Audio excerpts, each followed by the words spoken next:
Hello and welcome to another edition of EduTalk right here on this channel. It's made possible by the Ministry of Education in collaboration with the Teacher Education Journal. And with EduTalk, what we say is we simplify everything education to make it easy for you to understand depending on what we are talking about. And today we are focusing on TVET. And of course, this is an area that many of us are very, very interested in terms of skills training, amongst others.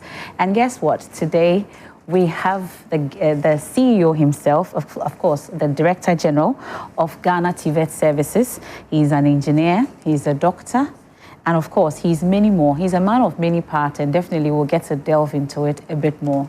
Please help me welcome Engineer or Dr. Engineer Eric Kofi Adzroe. You're welcome to EduTalk. I'm grateful to be here. It's been a long time coming. Yes, I ply this road almost every week, and I never knew that you are having this wonderful setup over here. Yes, but it's all about TVET. Mm-hmm. Yes. Today we are focusing on TVET. I'm sure other times when we draw you here, we'll get to talk about other things. Kake, the weasel. Are you? Oh, okay. Very close to home. You are 15 minutes drive away from home. Oh, wow. Okay. As part of Nyapo TVET,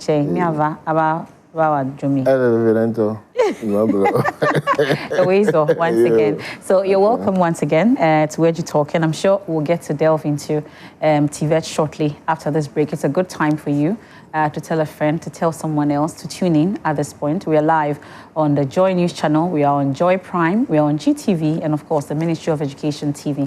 I am Emefa Apawu, and this is EduTalk. We're right back after the break. Please do stay with us.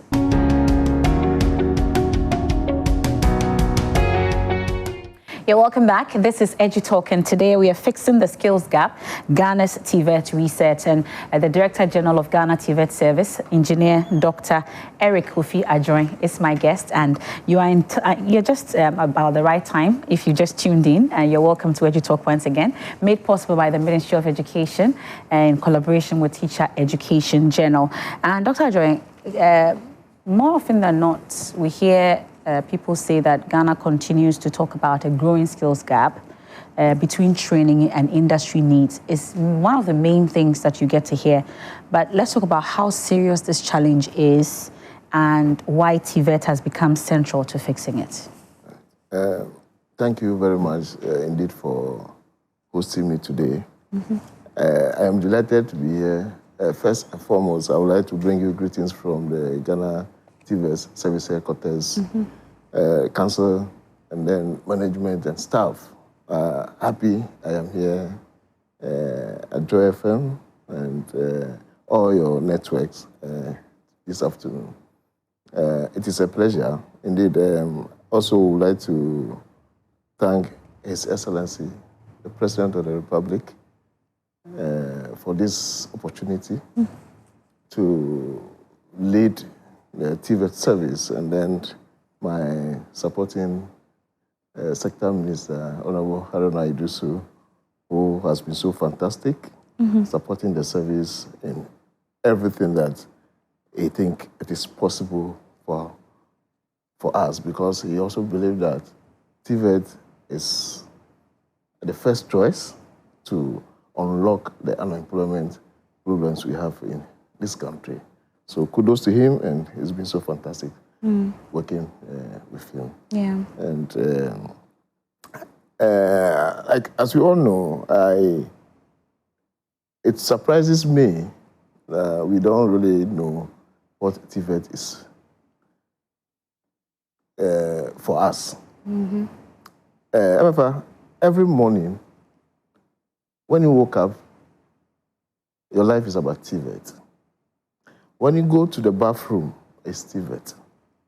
When you come back to your dressing mirror, it's TVET. Beautifully dressed up, it's TVET. Yeah.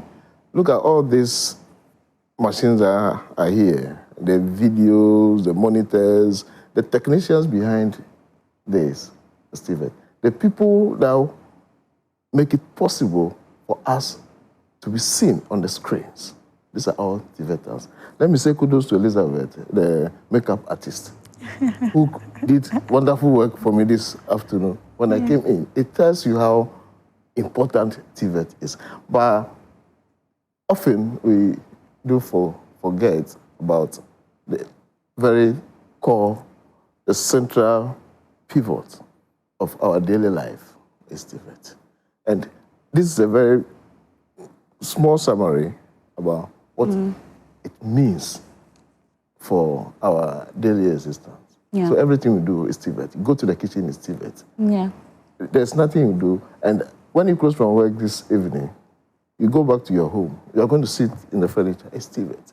Your bed is TVET. Tell me, what is it that you do that is not TVET? So how is it that we do not pay so much attention to it, even though our lives, our very lives revolve around it? Like you said, you enumerated that everything we do is TVET. But it does appear that the focus on TVET is not as much as is supposed to be expected. I think I agree with you on that somehow we forgot to pinpoint exactly what makes our life fluid in a day. Yeah. Yes. But it is also good that we have come back to realize that there is the need for us to come back as quickly as possible to reorganize ourselves and give the prominence of TVET in order for young people in this country to understand that the only way to go is TVET. Yeah. Hands-on skills gives you outright opportunities, employment opportunities, lifelong learning opportunities. It's abound. It is abound. So therefore, we cannot do anything apart from now fixing it and fix it right for even the generations above. In elsewhere, in other countries, developed countries, TVET is a culture. For example, I cite Germany. Even they believe that everything you do, it should be a vocation. Because we need to fix things that we use, we need to fix it. Yeah. So speaking of fixing it right, it takes me to the TVET reset that we've heard so much about under your administration, for instance. I know that you have risen through the ranks when it comes to TVET. You've been there, done that. You know the ins and outs of it when it comes to TVET. What would you say the TVET reset, or how different is the TVET reset from the previous approaches that we've seen, you say? Thank you, Emefa. I think I have to do a little bit of education on TVET. You agree with me that we have lived with TVET for a very long time. Like I mentioned earlier, just that we're not able to give prominence. All over the world, we've come to realize that the unemployment, youth unemployment, it's not only about Ghana. It's a global phenomenon. So globally, all countries have come together to think that no, please, there is something we need to do, is to look at the skills gap. And that is what Ghana has also accepted. So in 2020, a law was passed in Parliament.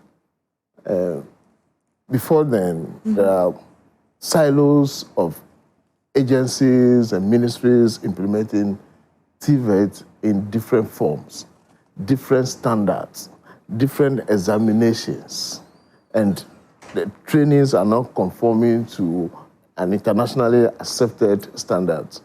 So what government did at the time was to change the TVET ecosystem, bring in certain laws to regulate the space. So what government tried to do, or did at the time, was to bring together all the agencies, about 9 agencies, or 9 ministries and 11 agencies implementing TVET in different, bringing them under one umbrella, under the Act 1049, that established the TVET service. That's where I am. And we have about 230 technical institutes across the country. Because of standardization issues, there's another law that established the Commission for TVET. Commission for TVET basically regulates the TVET ecosystem. So they are there, establish the regulations, then we implement those policies. In addition to that, government says, no, we need to create a training facility. So now I think is University of Entrepreneurial Studies in Kumasi. The Act also at 1023 established the commission, and then there's another act which probably I'll have to find out for you. Okay. Establish a training institution. So basically, this is the regulatory or legal framework under which the service was established. Okay. Right. So, having said so, what it means now in Ghana, we have a standardized form of training of anybody that goes to any technical institute. In that technical institute, any trade area, say for instance, plumbing. When you go to study plumbing, say maybe in Kpando Technical Institute, the standard is the same as coming to Opportunity Industrialization Technical Institute in Accra. Okay. You understand? It's the same. It's the same. Okay. Therefore, whatever test you may have to go through, everybody goes through the same format, the same standard, and the same certification. Okay. That is what it is. And these are recognized procedures, standards that the laws have established for TVET in Ghana. Okay, so that's what constitutes the TVET reset. Exactly. But the concern is the commitment to this TVET reset that we talk about, such that it does not die out at some point when indeed the reset is underway. How committed are you to this reset, you'd say? That's great. Thank you. I wouldn't be here to talk about it if there's no commitment from government. Okay.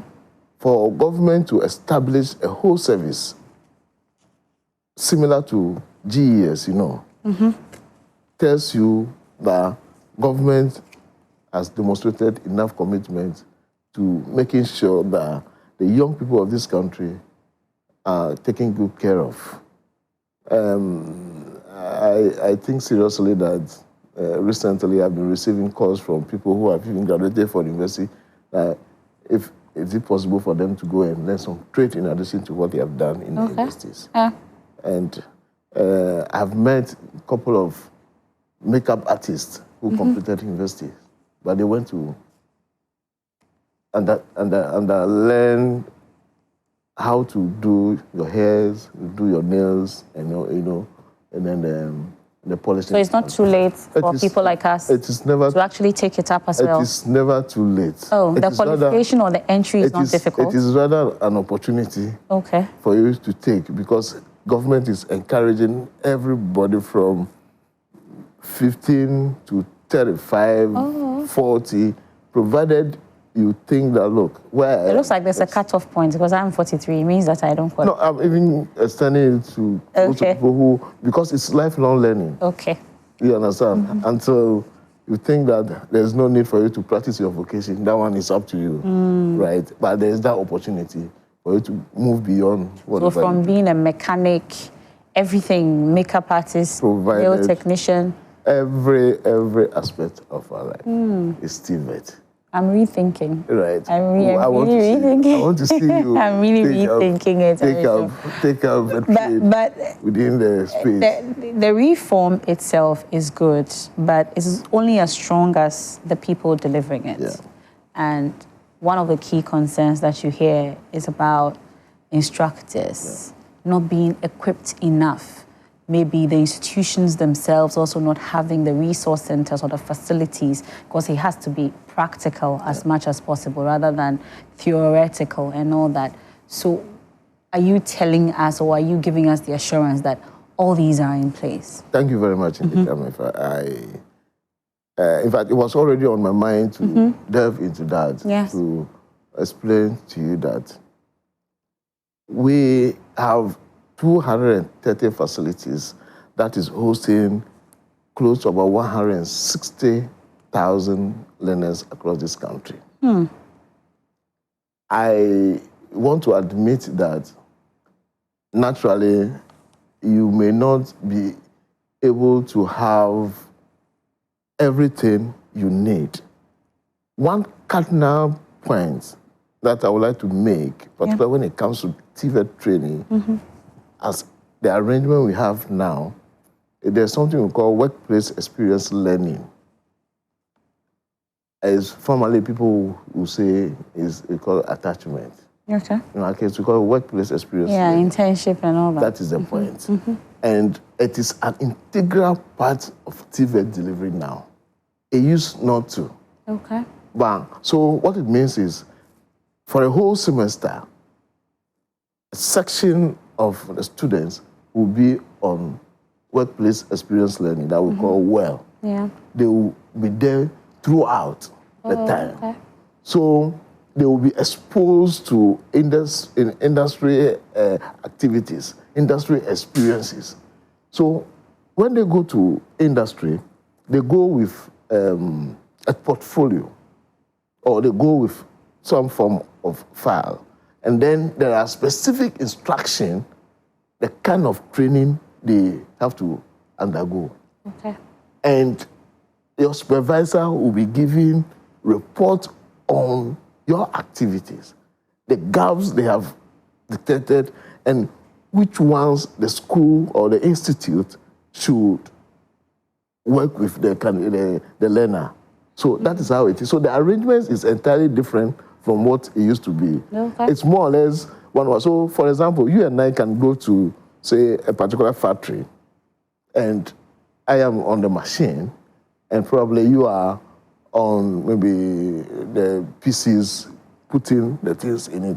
Whatever you are doing on the machine is being monitored by a supervisor on the floor. Oh, okay. Because you go there with certain set of skills set that you need in the industry. The same thing applies to me. So after all my time, there's a report. Then the report will indicate what more I need in there or at the institute. So the institute will take care of that gap. So when I come the next time, I am moving to another level. So by the time I am done with my 3 years studies, I would have been spending close to about a year or a year and a half in industry. I see.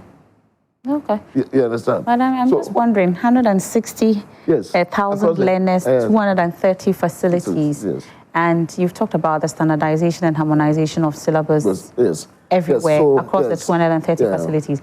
I'm wondering, supervision is key. But very important. I'll take a break on that note. When we return, we'll talk about that and the measures that you've put in place to ensure that strict supervision is ensured. This is EduTalk, and it's made possible by the Ministry of Education in collaboration with the Teacher Education Journal. And my guest is Dr. Engineer Kofi Adzroe. He's the Director General of the Ghana TVET Service, and we've been delving into TVET and the TVET research. You've not missed much, but of course, when we return from the break, we'll get into a bit more on what has happened so far and what is to come. Please do stay with us. We're right back.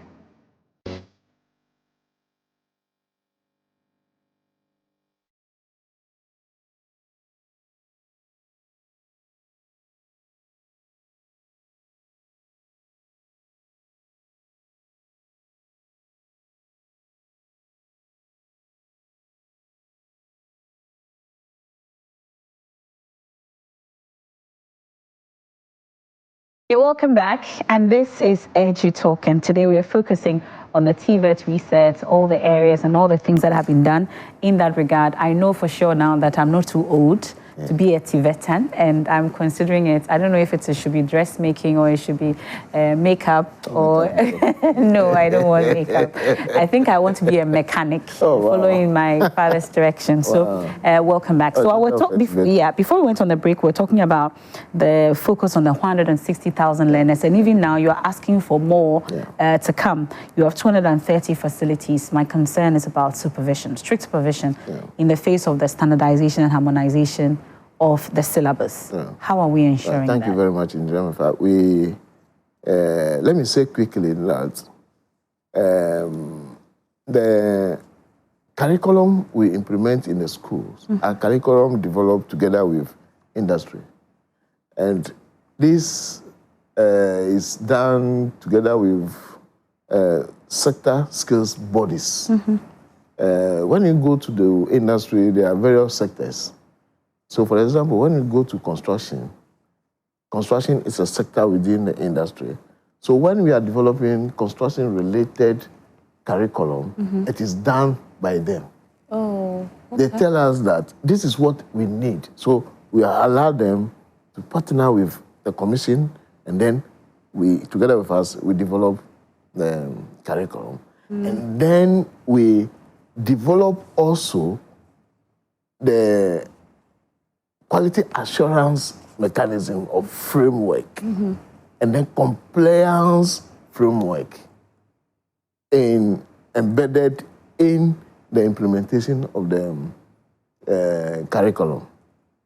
In addition to that, in each of these 230 institutes, we have liaison officers. And these liaison officers are the officers that are always out there seeking opportunity for these young learners. So the monitoring is done together with the liaison officers, and then whoever teaches a particular or facilitates a particular liaison officers. Yes, we have enough liaison officers, and we are even asking government to give us opportunity to recruit more, particularly those that will even sit in industry and be doing direct industry institute collaboration activities for us. So we look at all these activities and then monitor and see when there is any gap, because we get reports on quarterly basis. And as soon as the report comes, on every semester, as soon as the report comes, we'll follow up. And what we try to do is, we cannot say we are 100% perfect, but we can continue to improve because, see, technology is changing. Everything we do changes. So we can only get to improve our activities anytime there is a need for us to. We're in the era of AI and all that. Are we employing any of these new technology that you talk about? Yes. So, like I said, it's also about curriculum development.